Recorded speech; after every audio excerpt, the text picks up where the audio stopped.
आता मतदान केंद्रांवरच होणार मतदारांचे मॅपिंग, निवडणुकीबाबत मोठा निर्णय। अहिल्यानगरमध्ये मतदारांसाठी एक मोठा बदल होणार आहे। आता तुमचं मॅपिंग थेट मतदान केंद्रावरच केले जाणार आहे।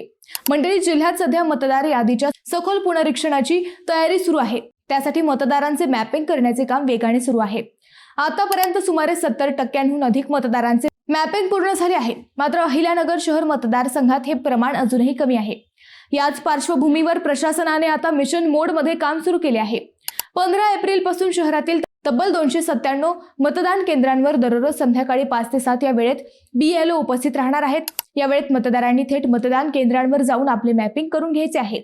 जिल्ह्यात एकूण 38 लाखांहून अधिक मतदार आहेत।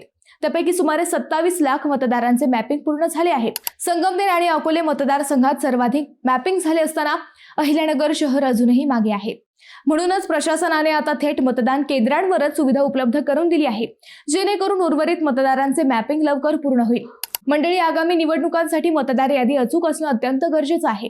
त्यामुळे तुम्ही ही वेळेत तुमचं मॅपिंग लवकरात लवकर करून घ्या।